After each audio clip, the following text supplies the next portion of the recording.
Assalamu alaykum wa rahmatullahi wa barakatuhu, chers frères et sœurs en islam. Bienvenue sur Rêve d'Islam, votre havre de paix et de sagesse spirituelle. Avant de commencer, n'oubliez pas de vous abonner à notre chaîne pour ne manquer aucune réflexion inspirante tirée de la lumière d'Allah et des enseignements du prophète Mohammed, que la paix soit sur lui. Ensemble, plongeons dans les mystères de l'âme et ouvrons la porte à la prospérité divine. Dans ce monde agité où les priorités se confondent et où les préoccupations quotidiennes étouffent le souffle de l'âme, nous avons tendance à oublier la plus précieuse des forces, celle de la demande sincère adressée à notre Créateur. Astaghfirullah. 3 syllabes qui dépassent les simples mots, un appel venu du cœur, une reconnaissance humble devant la grandeur d'Allah et un espoir infini en sa miséricorde. Lorsque l'homme est confronté à ses limites, quand le matériel ne suffit plus à combler les failles intérieures, il découvre alors que le vrai besoin ne réside pas dans l'accumulation, mais dans la connexion avec celui qui détient les clés de toutes choses. Nous courons après des biens, des succès, des positions, croyant qu'ils apaiseront ce vide au fond de nous. Mais n'est-ce pas étrange qu'après avoir obtenu ce que l'on croyait désirer, ce vide persiste, insatiable, profond et silencieux? La demande sincère, le doua authentique, celui qui s'élève dans la solitude de la nuit ou dans le tumulte de l'angoisse, est bien plus qu'un souhait formulé. C'est une élévation de l'âme, un retour vers la source originelle, vers celui qui a dit « Je suis proche ». Le verset magnifique de la sourate Al-Baqarah vient frapper à la porte de notre conscience. « Et quand mes serviteurs t'interrogent sur moi, alors je suis proche. Je réponds à l'appel de celui qui me prie quand il me prie. » 286. Ces mots sont d'une tendresse infinie. Imaginez un instant le maître des cieux et de la terre, celui dont la majesté est sans limite, qui nous dit « Je suis proche », pas distant, pas inaccessible, pas conditionnel. Il est proche, et il répond à celui qui l'invoque. Qu'attendons-nous donc pour nous adresser à lui? Astaghfirullah n'est pas qu'une formule mécanique. C'est un cri intérieur, une déclaration de faiblesse face à l'infinie puissance, et une reconnaissance qu'aucune prospérité durable, aucun apaisement sincère ne peut naître sans le pardon d'Allah. Demander pardon, c'est reconnaître que nous nous sommes égarés, que nous avons négligé l'essentiel pour courir derrière l'éphémère. Avez-vous déjà ressenti, au plus profond de vous, que le vrai besoin dépasse la matière, lorsque tout semble matériellement en ordre, mais que l'âme pleure en silence? Ce moment où l'on se demande « Que me manque-t-il » Pourquoi ce sentiment de vide malgré l'abondance? Ce besoin, c'est celui de retrouver la proximité d'Allah, de ressentir cette paix intérieure que rien d'autre ne peut offrir. Et cela commence par un retour sincère, une demande pleine d'humilité et d'amour. Car dans la demande sincère, dans le astaghfirullah répété en conscience, se cache un secret ancien. C'est Allah lui-même qui invite son serviteur à l'appeler afin de lui accorder sa miséricorde. Celui qui prononce astaghfirullah ne fait pas que demander le pardon. Il attire vers lui les bénédictions visibles et invisibles, celles qui guérissent le cœur, apaisent l'esprit et purifient le destin. Dans cette vie où les incertitudes sont nombreuses, le véritable refuge reste la demande à Allah. Non pas comme un automatisme ou un dernier recours, mais comme un acte de foi vivant, renouvelé et conscient. C'est ainsi que le cœur retrouve sa place et que la véritable prospérité prend racine dans l'invisible et le visible.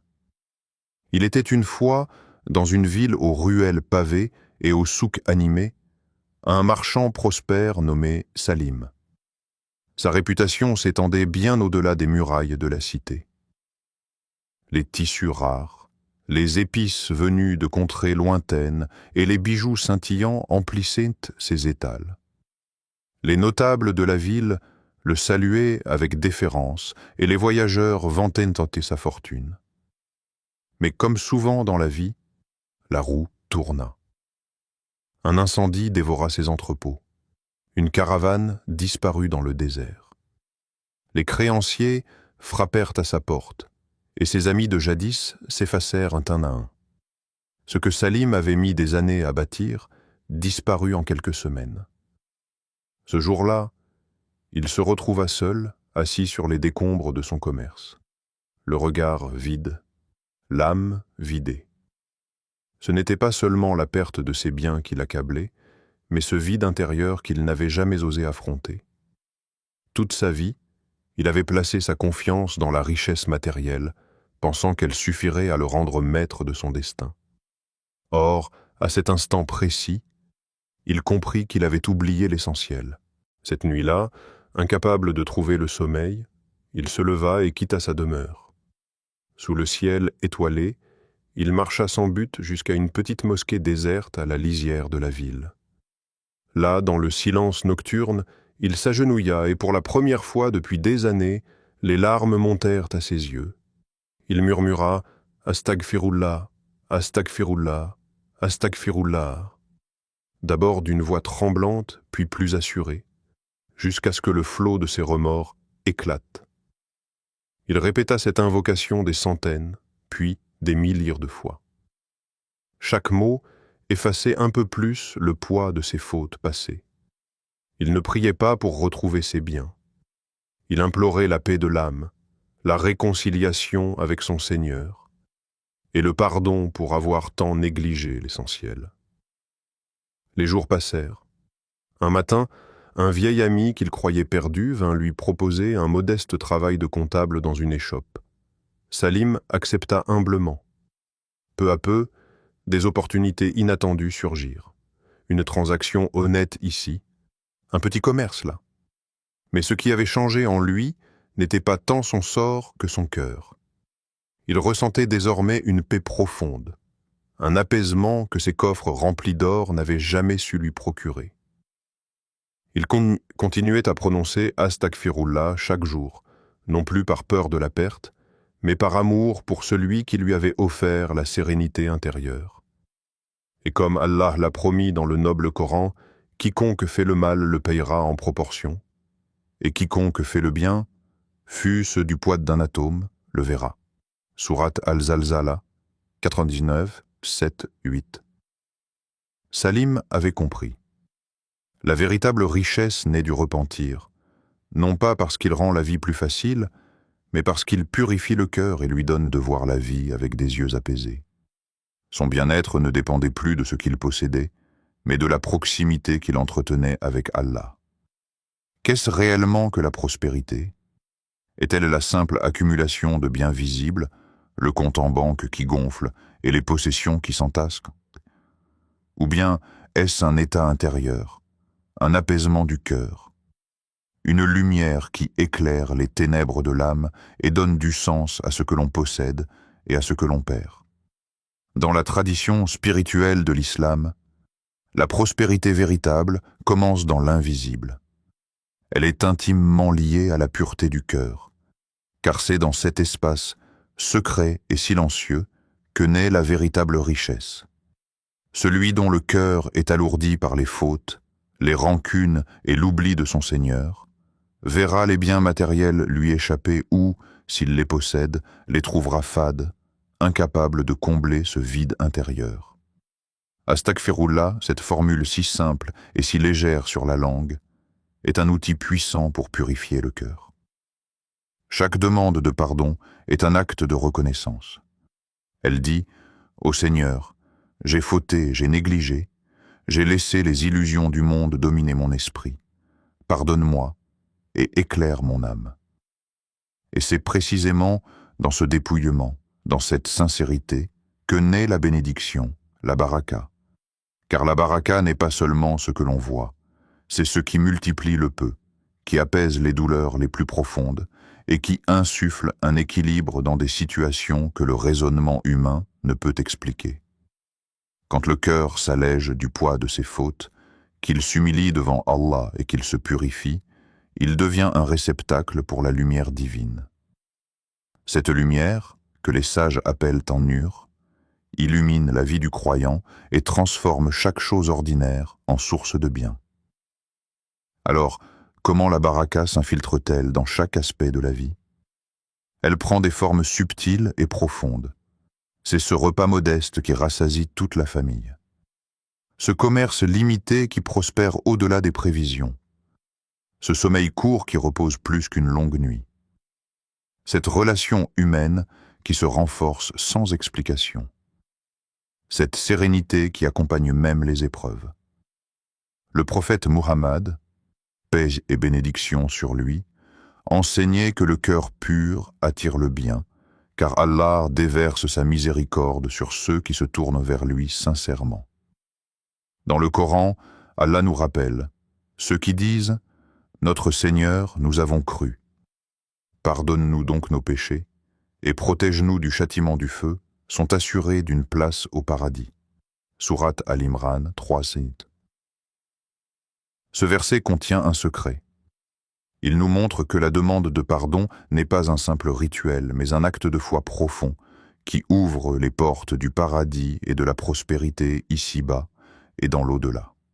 La philosophie spirituelle de l'islam nous enseigne donc que plus le cœur est pur, plus il devient apte à recevoir et à apprécier les bénédictions, non pas en quantité brute, mais en qualité de présence, de gratitude et de satisfaction.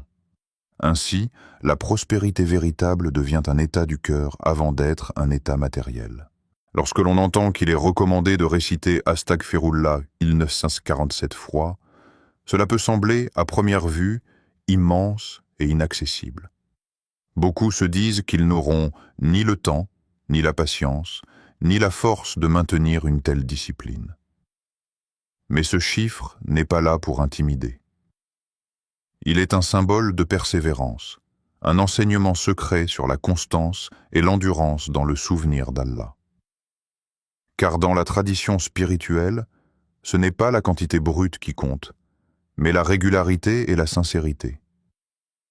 Astaghfirullah, lorsqu'il est prononcé avec attention, devient une clé qui déverrouille les chaînes invisibles attachées à nos âmes. Alors, comment intégrer cette pratique dans le rythme de nos journées pressées? La première étape consiste à diviser ce chiffre en petites sessions. Plutôt que de penser à 1947 en une fois, voyez-le comme un compagnonnage spirituel qui vous accompagne du matin au soir. Par exemple, 100 fois après le Fajr, 300 fois en marchant, 200 fois avant de dormir, 500 fois dans le silence d'un moment de solitude, et ainsi de suite, jusqu'à ce que les 1947 deviennent une mélodie intérieure. Respirez profondément avant chaque session. Fermez les yeux quelques secondes. Placez votre main sur votre poitrine et ressentez le rythme de votre cœur. Puis commencez doucement. Astaghfirullah, Astaghfirullah, Astaghfirullah. Il est essentiel de se concentrer sur le sens. Ce n'est pas un simple mot qu'on égrène, mais une confession intime. Une demande d'effacement de ce qui alourdit l'âme, une recherche de réconciliation avec Allah. Imaginez, à chaque répétition, une tâche s'effacer de votre cœur, une porte s'ouvrir dans votre destin.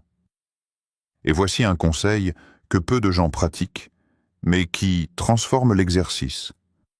À chaque palier atteint, 100, 500, 1000 répétitions, arrêtez-vous quelques instants. Posez-vous la question. Que ressens-je? Que se passe-t-il en moi? Est-ce de la paix, de l'émotion, une résistance, un apaisement? Notez-le. Pas nécessairement sur du papier, mais dans un coin de votre esprit ou dans un carnet spirituel. Car la conscience se transforme lentement. Ce que vous ressentez aux premières centaines n'est pas ce que vous ressentirez après 1 millier. Au début, cela peut sembler mécanique. Puis, Au fil des répétitions, une légèreté naît. Comme si un poids invisible se dissipait et qu'une lumière subtile s'installait. Plus vous avancerez, plus vous sentirez ce que les anciens appelaient la douceur du dhikr. Ce moment où la langue continue, mais où c'est le cœur qui parle. Où chaque astaghfirullah devient une larme silencieuse, un pardon accepté, une bénédiction descendue. Ne cherchez pas à terminer vite. Laissez la pratique s'installer dans votre quotidien. Elle deviendra un refuge, un moment privilégié entre vous et votre Seigneur.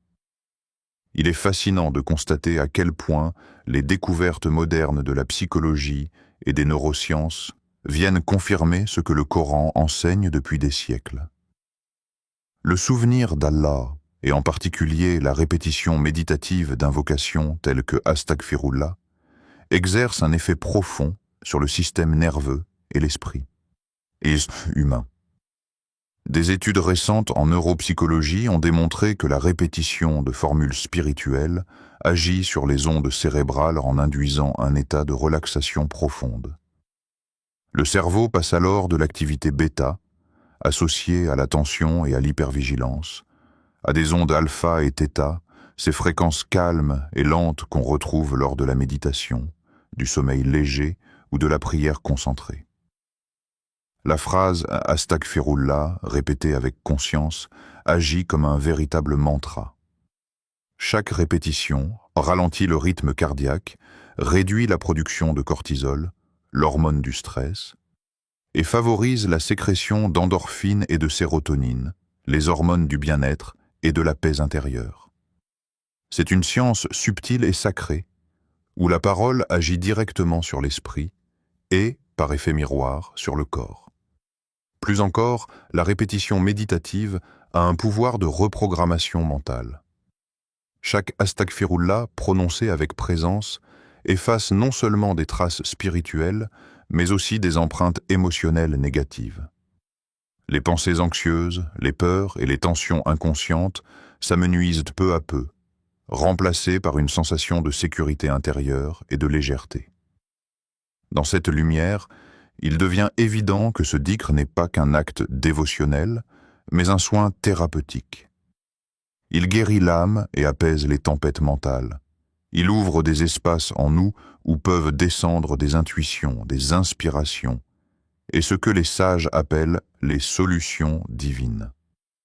Car lorsque le mental cesse de s'agiter, l'esprit devient réceptif à ce qui vient d'en haut. Allah nous enseigne dans le Coran, certes, dans le souvenir d'Allah, les cœurs trouvant la paix. Sourate Ar-Ra'd 13, 28. Cette paix n'est pas simplement l'absence de soucis. C'est un état supérieur, où l'être retrouve sa véritable nature, celle d'une créature en reliance permanente avec son Créateur. C'est pourquoi, même d'un point de vue purement psychologique, la répétition de Astaghfirullah offre un espace de recentrage, un moment où le tumulte extérieur perd de son pouvoir et où l'intériorité s'illumine. Alors, à cet instant, interrogez-vous. Comment votre esprit accueille-t-il la paix intérieure à travers cette répétition consciente? Quel changement subtil ressentez-vous après quelques dizaines, centaines, puis milliers de Astaghfirullah? Ce chemin intérieur, mesuré par le cœur et non par le chronomètre, révèle peu à peu l'immensité du calme que le monde moderne cherche souvent en vain. Parfois, les preuves les plus éclatantes ne se trouvent pas dans les livres ou les discours, mais dans le vécu discret de ceux qui ont expérimenté la puissance de la foi. Parmi ces histoires, celle de Fatima touche particulièrement le cœur. Fatima, une femme simple et digne, traversait une période sombre de sa vie. Les dettes s'accumulaient, les portes se fermaient les unes après les autres, et le monde semblait s'effondrer sous ses pieds. Les nuits étaient longues, peuplées d'insomnie et de peur, et chaque matin apportait son lot d'angoisse. Un jour, lors d'une visite chez une amie pieuse, elle entendit parler de la force d'Astaghfirullah. non pas comme une formule mécanique, mais comme un refuge vivant et une main tendue du ciel. Son ami lui dit « Lorsque tout te semble fermé, c'est souvent ton cœur qui l'est. Ouvre-le par la demande de pardon. » Touchée au plus profond, Fatima décida d'essayer. Elle commença doucement, 100 fois, puis 300. Les premiers jours furent difficiles, son esprit vagabondait, et les chiffres lui semblaient des montagnes. Mais à chaque récitation, elle imaginait ses dettes comme des chaînes que Astaghfirullah venait briser une à une. Au bout de quelques semaines, des choses étonnantes se produisirent. Un créancier lui proposa un rééchelonnement inattendu. Une aide financière inespérée arriva d'un proche qu'elle n'avait plus vu depuis des années. Mais surtout, ce fut son cœur qui changea. Fatima témoigna un jour en ces mots. « Oui, mes dettes se sont allégées. Mais le plus grand trésor que j'ai reçu, c'est cette confiance retrouvée en Allah. J'ai réalisé que mes soucis matériels n'étaient que des rappels pour me ramener vers lui. Et lorsque je me suis tenu devant lui en disant sincèrement « Astaghfirullah », c'est ma peur qui a disparu avant même que mes dettes ne le fassent. Ces histoires réelles, ces témoignages de femmes et d'hommes ordinaires qui ont vu leur vie basculer grâce à un repentir sincère, existent par centaines. Elles nous rappellent que les miracles ne sont pas toujours spectaculaires. Parfois, c'est une sérénité retrouvée, un sommeil réparateur, ou une larme de soulagement qui suffisent à réenchanter l'existence. Alors, à vous qui écoutez ou lisez ces lignes, à vous qui doutez peut-être encore de la puissance du repentir sincère, que diriez-vous à ceux qui hésitent à franchir ce pas? Qu'auriez-vous envie de murmurer à l'oreille de quelqu'un qui peine sous le poids de ses erreurs, de ses dettes ou de ses regrets? Rappelez-leur que la miséricorde d'Allah dépasse tout ce qu'un cœur humain peut concevoir, et qu'un simple « Astaghfirullah » prononcé avec vérité peut changer l'histoire d'une vie. Dans la quête de prospérité, de soulagement et de sérénité, beaucoup se perdent entre deux extrêmes. Certains pensent que seule la foi suffit, d'autres s'épuisent dans l'action sans jamais se tourner vers celui qui détient les clés de l'invisible.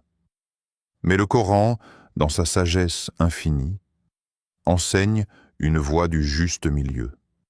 Une voie où l'effort humain et la confiance en Allah s'entrelacent comme les deux battements d'un même cœur. L'invocation Astaghfirullah, répétée des milliers de fois, n'est pas un simple moyen de se réfugier dans l'attente passive d'un miracle. Elle est un pont vers la miséricorde divine, un rappel constant que l'homme est faillible, que ses plans peuvent échouer, mais que son espoir ne doit jamais mourir. Elle nettoie l'âme, purifie les intentions et ouvre des portes que l'on ne pouvait même pas imaginer. Pourtant, à côté de cette reliance du cœur, il faut aussi que la main agisse. Le prophète Muhammad, paix et bénédiction sur lui, enseignait à ses compagnons que l'invocation devait toujours s'accompagner de mouvements. Lorsque l'homme sème, il prie pour la pluie, mais il doit d'abord poser la graine dans la terre. Il doit irriguer, surveiller et patienter. C'est ce subtil équilibre qui donne à l'effort humain sa valeur spirituelle. Allah dit dans le Coran « Et que l'homme ne gagne que ce pour quoi il travaille » Sourate An-Najm 53-39. Et ce chiffre 1947 que tu as entendu, ce n'est pas une superstition, c'est un symbole de constance et de persévérance. Car c'est dans l'effort régulier que naît la transformation profonde. La beauté de l'islam est qu'il lie le spirituel au quotidien, que chaque mot prononcé avec sincérité devient une lumière dans ton existence. Demande-toi alors, suis-je prêt à changer ma vie par ce simple acte de foi? Pas seulement pour demander, mais pour me réconcilier avec moi-même, apaiser mon cœur et ouvrir les portes de la miséricorde divine. Car Allah a promis dans son livre « Et implorez le pardon de votre Seigneur, puis repentez-vous à lui. Mon Seigneur est en vérité miséricordieux et compatissant. Sourate Hud 11,90. Cette miséricorde n'est pas réservée à une élite spirituelle ou à ceux qui semblent parfaits. Elle est là, accessible, pour quiconque tend la main. Pour celui qui, même dans ses faiblesses, décide de se lever et de dire « Seigneur, je reviens vers toi ». Imagine maintenant ce qu'il se passerait si à partir de ce soir, tu commençais 10 fois, 100 fois, puis 1947 fois. Non comme une contrainte, mais comme un rendez-vous d'amour et d'espérance. Que deviendrait ta vie, tes projets, ton sommeil, ton regard sur le monde? Le temps des doutes est terminé. Le temps de l'action est venu. Car le bonheur ne frappe pas à la porte de ceux qui attendent passivement. Il vient à ceux qui se lèvent, invoquent, persévèrent et espèrent. Alors, lève-toi. Prends cette décision. Commence ce chemin, car ton Seigneur est là, il attend ton appel, et sa réponse dépasse tout ce que tu peux imaginer.